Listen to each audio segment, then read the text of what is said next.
First example, నేను స్కూల్లో చదివేటప్పుడు ఒక 5th క్లాస్ పిల్లాడు నన్ను అడిగిన క్వశ్చన్ 37 మైనస్ 19. చాలా జాగ్రత్తగా వినండి సార్. 37 minus 19, 37 minus 19. జనరల్గా మనకు స్కూల్ టీచర్లు ఏం చెప్తారు, రైట్ 7 9 నుంచి వెళ్ళదు, 1 క్యారీ, ఇది 10 అవుతుంది. 17 మైనస్ 9 8, 3 నుంచి 1 పోయింది, మిగిలింది 2, 2 నుంచి 1 పోయింది, 18. ఇదే కదా సార్ మనకు స్కూల్లో చెప్పేది. 37 మైనస్ 19, ఇది 18. ఇది ఆన్సర్. 1 క్యారీ, 1 రైట్, అది 10 అయింది. ఫస్ట్ ఆఫ్ ఆల్ అది 10 ఎందుకు అయిందో అడుగు తెలియదు. దాని తర్వాత ఇలా మీరు చెప్పారనుకోండి, సబ్ట్రాక్షన్ అనేది 100లో 95 మందికి అర్థం కాదు. అడిషన్ అంటే 2 కూడేయడం, రైట్. సబ్ట్రాక్షన్ ఇలా మీరు చెప్పారనుకో, వాడు క్లాస్ నుంచి పారిపోతాడు. సార్ అసలు ఈ 10 ఎక్కడి నుంచి వచ్చింది సార్, ఈ డివిజన్ వాడికి ఏమీ అర్థం కాదు. నాకు చాలామంది స్టూడెంట్స్ ఒక మెసేజ్ పెట్టారు. ఎప్పుడు ఇది ఆల్మోస్ట్గా ఒక 5-6 వారాల క్రితం ఒక మెసేజ్ పెట్టారు. మెసేజ్ ఏంటంటే, సార్ మనం ఈ రిమైండర్స్ లెక్క మనం నంబర్ సిస్టంలో చూసాం సార్, మిగులుదల రిలేటెడ్ ప్రాబ్లమ్స్. అసలు నేను ఇదంతా ఎందుకు చదువుతున్నాను సార్, ఈ నెగటివ్ రిమైండర్స్ అన్నారు, మీరు పాజిటివ్ రిమైండర్స్ అన్నారు, ఇదంతా మనకు రియల్ లైఫ్లో ఉపయోగపడుతుందంటే మ్యాథ్స్లో ఉన్న ప్రతి ఒక్క టాపిక్ కూడా మీకు రియల్ లైఫ్ అప్లికేషన్ నుంచి ఇచ్చిన నామన్క్లేచరే. 37 మైనస్ 19. ఈ ఆదివారము నేను నా అపార్ట్మెంట్లో ఉన్న పిల్లలకు క్లాస్ చెప్పేటప్పుడు వాళ్ళు నా ఇంటికి వచ్చి అడుగుతున్నారు, సబ్ట్రాక్షన్ మాకు అర్థం కాలేదని. ఇలా మీరు కనుక చదువుకొని ఉంటే ఇది రాంగ్ వే ఆఫ్ లెర్నింగ్. మీరు అసలు సబ్ట్రాక్షన్ని కరెక్ట్గా అర్థం చేసుకోలేదు సార్, మీరు సబ్ట్రాక్షన్ని కరెక్ట్గా అర్థం చేసుకోలేదు. ఇంకోటి కూడా చూడండి సార్, ఇవన్నీ మీరు స్కూల్లో మనకు మ్యాథ్స్ ఏదైనా subject, right, LKG UKG teacher ఏంటంటే ఒక స్పాంజ్ లాగా ఉన్న, ఒక 4 సంవత్సరాలు 5 సంవత్సరాలు ఉన్న ఒక చైల్డ్ మైండ్ని అర్థం చేసుకొని కొత్త సబ్జెక్ట్ని మైండ్లోకి ఎక్కించడం, అది చాలా కష్టతరమైన పని. మీకు వయసు పెరిగే కొద్దీ మీకు అర్థమవుతుంది, ఒక కరెక్ట్ టీచర్ దొరికితే మన way of looking at things ఎలా మారుతుందో. సబ్ట్రాక్షన్ చాలామంది నాకు అడిగే డౌట్లన్నీ కూడా బేసిక్ డౌట్లే సార్. ఈ బేసిక్ డౌట్స్ ఎక్కడి నుంచి వచ్చాయి, రైట్, వాళ్ళకు స్కూల్లో ఫౌండేషన్ చెప్పకుండా. 96 ఇంటూ 97, 96 ఇంటూ 97 మనకు ఎలా చెప్తారు, 6 7s are 42, 9 7s are 63 + 4 67, 9 6s are 54, 9 9s are 81 + 6 86. ఇదేమో 9312. మనకి ఇలానే కదా సార్ మల్టిప్లికేషన్ చెప్పింది, రైట్. ఫస్ట్ మీకు వచ్చే డౌట్, సార్ ఇక్కడ ఖాళీ ఎందుకు వదిలిపెడుతున్నాం. ఇలా మీరు బండగా సాల్వ్ చేసుకుంటూ వెళ్తారు సార్, బండగా సాల్వ్ చేసుకుంటూ వెళ్తారు. అసలు చాలామందికి డిజిటల్ సమ్ మీద నేను ఎక్కువ క్లాసులు తీసుకున్నప్పుడు చాలామందికి 234 డివైడెడ్ బై 9, 234 డివైడెడ్ బై 9.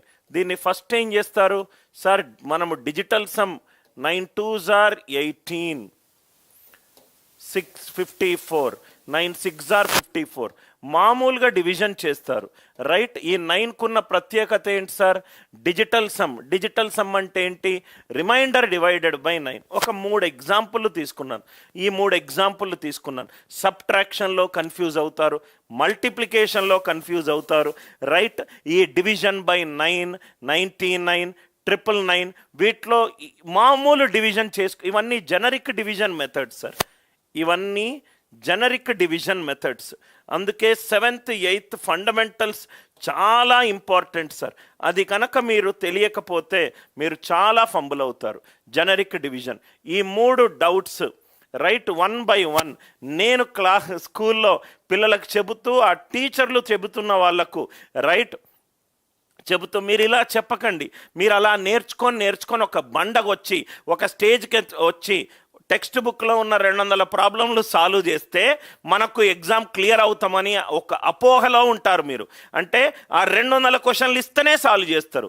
సపోజ్గా ఏమన్నా క్వశ్చన్ ఇచ్చింది అనుకోండి, సార్ పేపర్ మస్తు టఫ్ వచ్చింది సార్, పేపర్ అడ్వాన్స్డ్ లెవెల్లో వచ్చింది సార్. నేను మొన్న ఎస్ఐ పేపర్ చూశాను, చాలామంది పిల్లలు ఏమంటున్నారంటే, సార్ క్వశ్చన్స్ క్యాట్లో ఏదీ లేదు, అసలు 8వ తరగతి టెక్స్ట్ బుక్ని మించి ఏ క్వశ్చను కూడా ఎస్ఐ పేపర్ నుంచి అడగలేదు.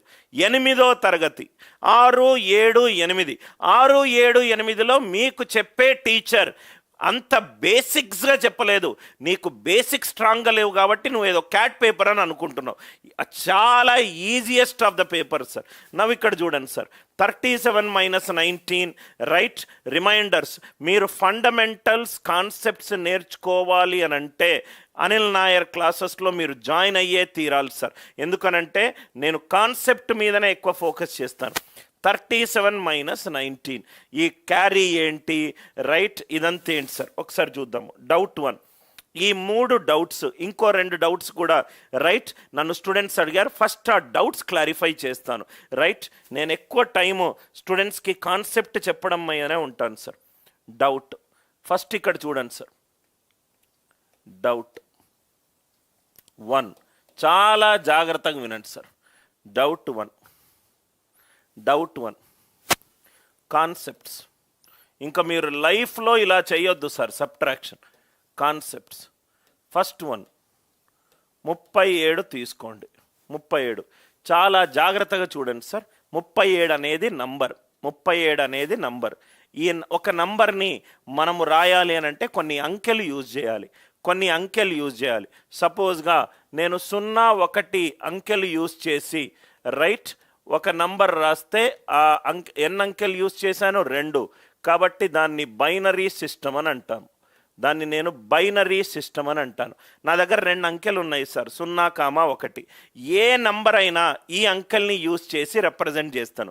0, 1. సపోజ్గా నా దగ్గర 0, 1, 2 తిరిగి 9 వరకు, 0 నుంచి 9 వరకు ఎన్ని అంకెలు ఉన్నాయి నా దగ్గర? 10 అంకెలు ఉన్నాయి. ఈ 10 అంకెల్ని యూజ్ చేసి నేను ఏ నంబర్నైనా రాసుకుంటాను. దాన్ని నేనేమన్నాను? డెసిమల్ సిస్టమ్ అని అన్నాను. డెసిమల్ సిస్టమ్ అని అన్నాను. అట్లా మనకు సపోజ్గా ఫర్ ఎగ్జాంపుల్, సింపుల్ ఎగ్జాంపుల్ చెప్తాను. మీ చేతిలో 10 రూపాయల నోట్లున్నాయి, 50 రూపాయల నోట్లున్నాయి. ఒక షాప్కి వెళ్ళారు, కొంచెం ఏవో వెజిటేబుల్స్ కొన్నారు. వాడు మొత్తం కౌంట్ 500 రూపాయలు అన్నాడు. ఆ 500 రూపాయలు నువ్వు 10 రూపాయలు 50 రూపాయల నోట్లు యూజ్ చేసే ఇస్తున్నావు. 10 రూపాయలు 50 రూపాయల నోట్లు యూజ్ చేసే ఇస్తున్నావు. నీ దగ్గర ఉన్న నోట్లు ఏంటేంటి? ఒకటి 10 రూపాయల నోటు, ఒకటి 50 రూపాయల నోటు. ఈ 2 కలిపి నువ్వు 500 రూపాయలకి ఇస్తున్నావు. అంటే నా దగ్గర 2 అంకెలు ఉన్నాయి, 0, 1. ఆ 2 అంకెల్ని తీసుకొని నేను, రైట్, ఒక నంబర్ని రాస్తున్నాను. అది బైనరీ సిస్టమ్. నా దగ్గర 10 అంకెలు ఉన్నాయి, 0, 1, 2, 3, 4, 5, 6, 7, 8, 9. నా దగ్గర 10 అంకెలు ఉన్నాయి. ఈ 10 అంకెల్ని తీసుకొని, రైట్, నేను ఒక నంబర్ని రాస్తున్నాను 0 నుంచి 9. చాలా జాగ్రత్తగా వినండి సార్. ఇది మీరు చాలా ఏంటంటే మీకు కాన్సెప్ట్స్ తెలియకుండా మీరు మల్టిప్లికేషన్ ఎలానో చేస్తారు సార్. అలా చెయ్యకుండా చెప్పే పద్ధతి. చాలా ఇగ్నోర్ కావద్దు. ఇది చిన్న పాయింట్స్ని, మీకు దీని పవర్ ఏంటో ఒక 2-5 నిమిషాల్లో తెలుస్తుంది. 3, 7 మనం దీన్ని మనము తెలుగులో ఏమంటాం? దీన్ని 37 అని అంటాం. దీన్ని ఇంగ్లీష్లో ఏమంటాం? 37 అని అంటాం. 37 అని అంటాం. 37 ఎక్కడి నుంచి వచ్చింది? Right, 3 into 10. 3 into 10 is 30 plus 7. చాలా జాగ్రత్తగా వినండి సార్. 3 into 10 plus 7, దీని వాల్యూ ఎంత? 37. 37 అంటే 3 into 10 plus 7. సార్, ఈ 3 into 10 ఎందుకు వచ్చింది? ఇదేమో యూనిట్స్ ప్లేస్లో ఉంది, ఇదేమో టెన్స్ ప్లేస్లో ఉంది. 3 అనేది టెన్స్ ప్లేస్లో ఉంది కదా సార్, కాబట్టి అది 3 into 10 అయింది. 3 అనేది టెన్స్ ప్లేస్లో ఉంది కాబట్టి అదేమైంది? 3 into 10 plus 7. చాలా జాగ్రత్తగా వినండి సార్. 123. దీన్ని ఇంగ్లీష్లో ఏమంటాము? 123. 123.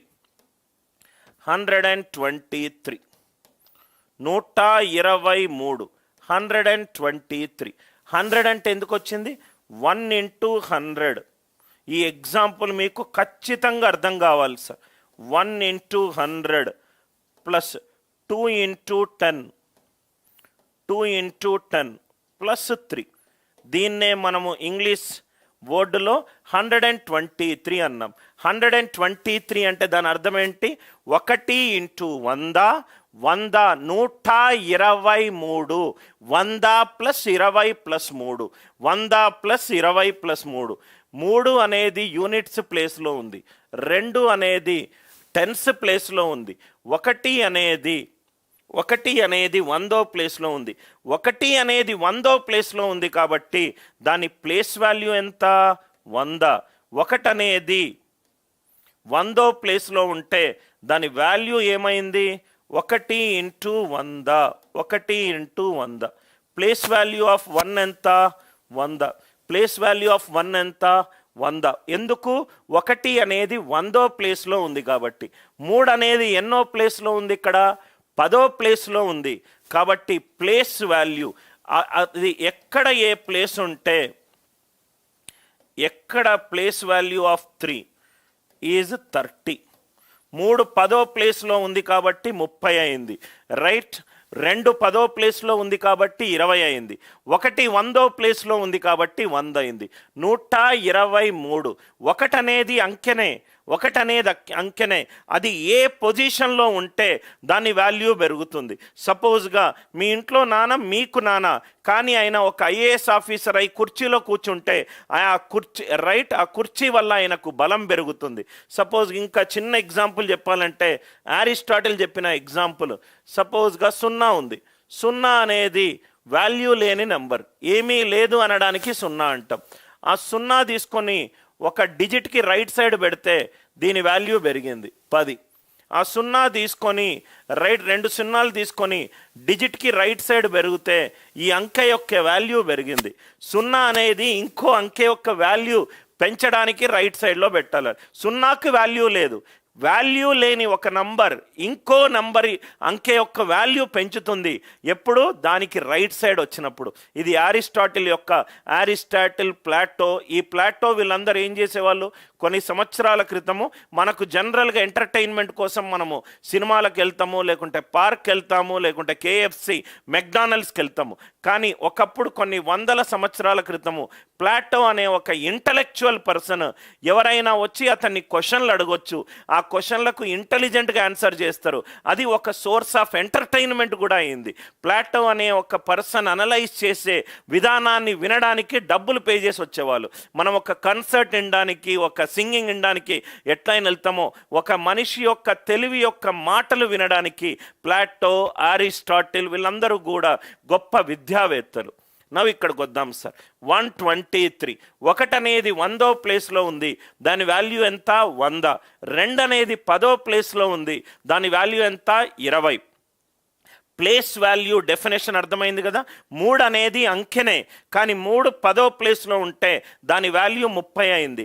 2 అనేది అంకెనే, ఒక నంబర్లో 2 10వ ప్లేస్లో ఉంటే దాని వాల్యూ ఎంత అయింది? 20 అయింది. చాలా జాగ్రత్తగా వినండి సార్, చాలా జాగ్రత్తగా వినండి. ఇప్పుడు నేను ఫస్ట్ అరగంట చెప్పేది మీకు ఏ స్కూల్లో కూడా దొరకదు సార్. నేను లెక్కలు అర్థం చేసుకున్న విధానంతో నేను మీ క్లాస్ చెప్తున్నాను. ఎవరో వీడియోలు ఏదో వినే విధానం కాదు. నేను కూర్చొని రాత్రి ఈ సబ్జెక్ట్ని నేనెట్లా అర్థం చేసుకున్నానో అది మీకు చెప్తున్నాను. ఇది మీకు అర్థమైంది కదా సార్.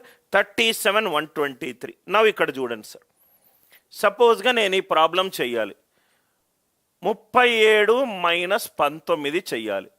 37 మైనస్ 19 ఇదే ఎగ్జాంపుల్, రైట్. ఫస్ట్ ఒక స్టూడెంట్, ఒక 3rd క్లాస్ చదివిన స్టూడెంట్, అనిల్ సార్ నాకు అసలు ఇదేం అర్థం కావట్లేదు సబ్ట్రాక్షన్. వాడికి అర్థమయ్యే విధంగా చెప్పకపోతే వాడు ఒక స్టేజ్లో మ్యాథ్స్ అనేది వాడికి హేటెడ్ సబ్జెక్ట్ అవుతుంది. 37 మైనస్ 19 క్యారీ లేదు, ఏమీ లేదు. ఒక్కసారి ఇక్కడ చూడండి సార్. వాడికి నేను సింప్లెస్ట్ వేలో చెప్పాను, ఏం చెయ్యకు. 7 మైనస్ 9. 7 మైనస్ 9 ఎంత? -2. 7 9 నుంచి వెళ్ళాలి, -2. Are you all with me? 3 minus 1 ఎంత? 2. 3 మైనస్ 1 ఎంత? 2. ఇది మీకు అర్థమైందా సార్? మళ్ళీ చెప్తున్నాను. 7 మైనస్ 9 ఎంత? 7 9 నుంచి వెళ్ళిపోతే రైట్ ఎంత? 2. 9 అనేది పెద్ద నంబర్, దాని ముందు మైనస్ ఉంది, -2. 3 మైనస్ 1 ఎంత? 2. ఇక్కడ దాకా వచ్చింది కదా సార్. నౌ ఇది యూనిట్స్ ప్లేస్, ఇది టెన్స్ ప్లేస్. టెన్స్ ప్లేస్లో 2 ఉంటే దాని వాల్యూ ఎంత అవుతుంది? 20. 20 నుంచి 2 సబ్ట్రాక్ట్ చేయాలి. ఆన్సర్ ఎంత? 18. అందరికీ అర్థమైందా సార్? ఒక సబ్ట్రాక్షన్ని అర్థం చేసుకునే విధానము.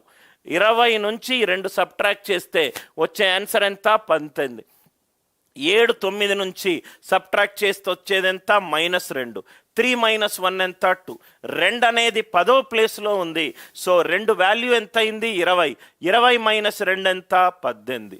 178 -89 చాలా జాగ్రత్తగా వినండి సార్. మీరు ఎంత సింపుల్గా అంటే అంత సింపుల్గా అర్థం చేసుకుంటారు.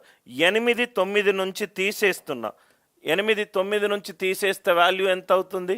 -1. ఉన్నారా సార్ అందరూ? 7 8 నుంచి తీసేస్తే వాల్యూ ఎంత అవుతుంది? -1. ఇక్కడ 1. ఇదేమో యూనిట్స్ ప్లేస్, ఇదేమో టెన్స్ ప్లేస్, ఇదేమో హండ్రెడ్స్ ప్లేస్. 1 యొక్క 100వ ప్లేస్ ఏమవుతుంది? 100. -1 యొక్క ప్లేస్ వాల్యూ ఏమవుతుంది? -10 -1 సో 100 - 11 ఎంత అయింది? ఇది 89. అందరికీ అర్థమైందా సార్? అర్థమవుతే ఎస్ అని చెప్పి టైప్ చేయండి. దీనికంటే సింప్లెస్ట్ ఫామ్లో నేను ఇంకా సబ్ట్రాక్షన్ని చెప్పలేను. మీకు ప్లేస్ వాల్యూ సార్ నేను ఎందుకు చదువుతున్నాను సార్ అనేది మీకు అర్థం కాకపోతే చాలా స్ట్రగుల్ అవుతారు. 342 - 187 ఏ సబ్ట్రాక్షన్ అన్నా చాలా సులువుగా మీకు అర్థమవుతుంది. 342 - 187. 2 7 నుంచి తీసేస్తున్నాను. 2 - 7 -5. 4 8 నుంచి తీసేస్తున్నాను. -4. 3 1 నుంచి తీసేస్తున్నాను. 2 units place, tens place, hundreds place. 2 100వ ప్లేస్లో ఉంటే ఇది 200. -4 10వ ప్లేస్లో ఉంది. -40 -5. 160 -5 155. అనిల్ నాయర్ అర్థం చేసుకున్న సబ్ట్రాక్షన్ కాన్సెప్ట్ రైట్. దీంట్లో ఎక్కడ కూడా క్యారీ లేదు, ఏమీ లేదు. మ్యాథమెటిక్స్ని అత్యంత సులువైన విధానంలో చెప్పడానికి నేను చేసే ఒక చిన్న కృషి. 342 - 187. 2 - 7 ఎన్ని డిజిట్స్ అన్నా తీసుకోండి సార్. 9347 19347 -7899 ఏదైనా మీకు ఆన్సర్ వస్తుంది. 7 - 9 -2 4 - 9 -5 3 - 9 9 - 7 2 1 యూనిట్స్, టెన్స్, హండ్రెడ్స్, 1000 10,000. ఇది 1 × 10,000. ఎందుకు సార్ ప్లేస్ వాల్యూ చూడాలి? 2 × 1000 -500 -50 -2. Is the concept clear right? నా పిల్లలైనా ఏ పిల్లలైనా మ్యాథ్స్ యొక్క బ్యూటీ అర్థం చేసుకోవాలి సార్ మీరు. Logic clear? సబ్ట్రాక్షన్ అందరికీ అర్థమైందా? ఇదే డౌట్ని right amount minus principal compound interest చేసేటప్పుడు ఒక స్టూడెంట్ సార్ ఇది కొంచెం నాకు కష్టంగా ఉంది సార్. కష్టంగా అమౌంట్ ఏమో ఒక్క నిమిషం అతను డౌట్ కూడా చూస్తాను సార్. అమౌంట్ ఏమో 6962, ప్రిన్సిపల్ ఏమో 4837. చాలా ఈజీగా చేయొచ్చు. Yes or no? నెక్స్ట్ కాన్సెప్ట్కి వెళ్ళనా సార్? అందరికీ డౌట్ అర్థమైందా? Is the doubt very very clear to everybody? ఒక 3rd క్లాస్ స్టూడెంట్ అడిగిన డౌట్ని మనకేందంటే దరిద్రంగా క్యారీ అని చేస్తారు. అది 3 డిజిట్లు 4 డిజిట్లు ఉంటే అది బై నేచర్ రైట్. అదొక చిన్నపిల్లలు, మీ ఎక్స్టెండెడ్ ఫ్యామిలీ ఎవరున్నా కానీ ఈ ఒక్క క్లాస్ లింక్ని దయచేసి షేర్ చేయండి సార్. దౌర్భాగ్యం, దరిద్రం ఏంటంటే మ్యాథ్స్ని ఒక బ్యూటిఫుల్ వే ఆఫ్ లెర్నింగ్గా చూడకుండా మనము దీన్ని చాలా కాంప్లికేట్ చేస్తాము.